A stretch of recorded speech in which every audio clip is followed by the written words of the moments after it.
Olá! Hoje a gente vai analisar uma das maiores viradas de chave na história do pensamento. Um momento em que o mundo ocidental, sabe, mudou completamente o jeito de entender a realidade, a verdade, a si mesmo. A gente vai ver como a filosofia e a razão deram lugar a um novo centro de tudo, a fé. E para começar a entender isso, uma pergunta bem direta que ilustra o dilema. Imagina só, uma pessoa acorda com 40 graus de febre. O que ela faz? Reza para melhorar ou toma um remédio? Ou será que faz os dois? Essa escolha, sabe, entre a fé e a ciência, ou essa tentativa de juntar as duas coisas, está bem no centro da grande transformação que a gente vai explorar agora.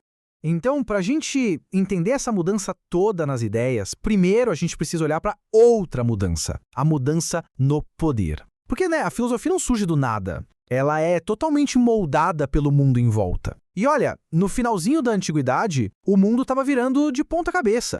E o que é mais impressionante aqui é a velocidade com que tudo aconteceu. Pensa bem, em 313, com o tal do Édito de Milão, os cristãos finalmente puderam sair da clandestinidade, Deixaram de ser perseguidos. Aí, menos de 70 anos depois, em 380, o cristianismo já era a religião oficial do império. E o golpe de misericórdia, digamos assim, contra o pensamento clássico, veio em 529, quando o imperador Justiniano mandou fechar a Academia de Platão, que era tipo o grande centro da filosofia grega há quase 1000 anos.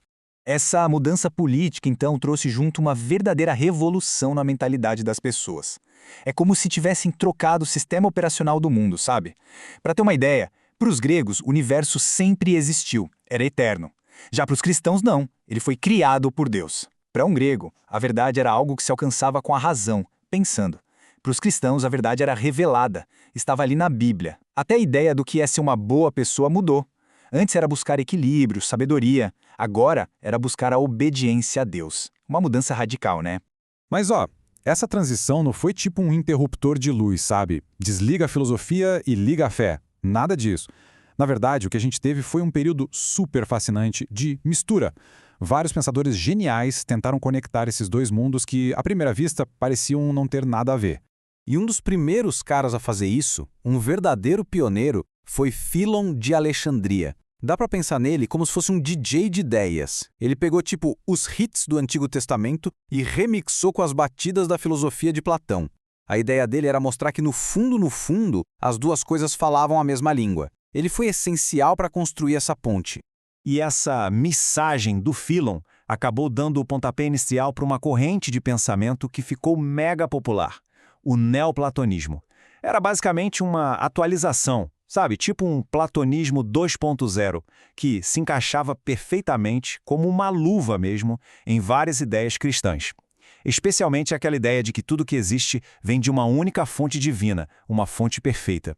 O grande nome por trás disso, o arquiteto dessa ideia, foi Plotino. E a visão dele era bem poética.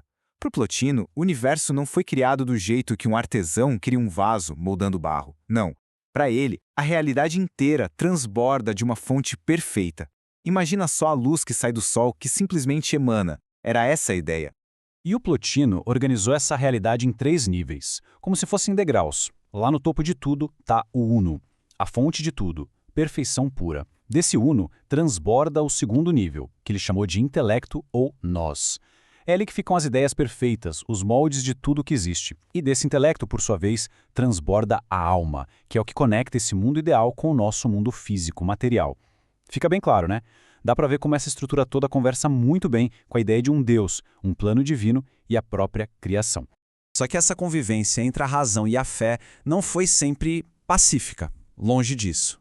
E a história que a gente vai ver agora é talvez o ponto mais trágico desse conflito todo.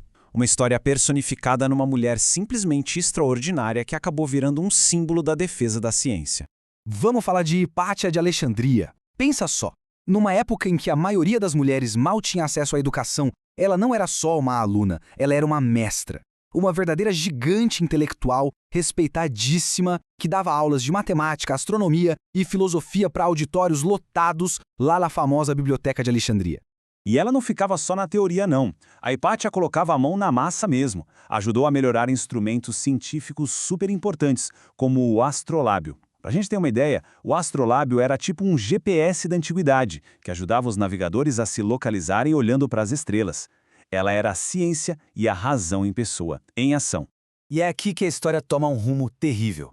A influência da Hipátia, uma mulher pagã, um verdadeiro farol da razão, começou a ser vista como uma ameaça para o poder religioso que estava crescendo cada vez mais na cidade. Em 415, no meio de uma disputa política bem acirrada, ela foi arrancada da sua carruagem e foi assassinada, brutalmente, por uma multidão de fanáticos.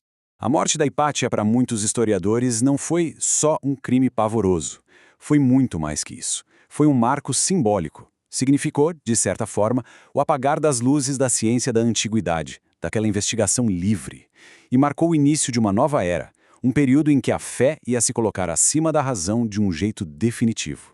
Com esse fim trágico de figuras como a Hipátia, o caminho ficou, digamos, livre. Livre para consolidar uma forma de pensar totalmente nova, que iriam dominar a Europa por cerca de 1000 anos. Agora a gente vai ver como essa nova estrutura intelectual foi construída. É nesse cenário que surge a patrística. Esse nome vem dos padres da igreja, que foram os primeiros grandes teólogos cristãos.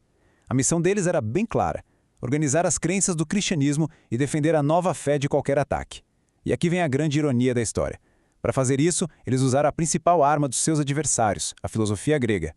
Eles pegaram a lógica, a argumentação de Platão e de outros filósofos e adaptaram tudo para construir as bases da teologia cristã.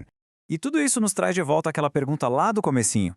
A história que a gente acabou de ver mostra uma época em que a resposta para essa questão mudou radicalmente a sociedade. E hoje, tantos séculos depois, a pergunta continua valendo, né? Continua super relevante. Quando a ciência e a crença parecem apontar para direções opostas, que caminho seguir? Essa decisão, bom, ela continua sendo um dos grandes dilemas do pensamento humano.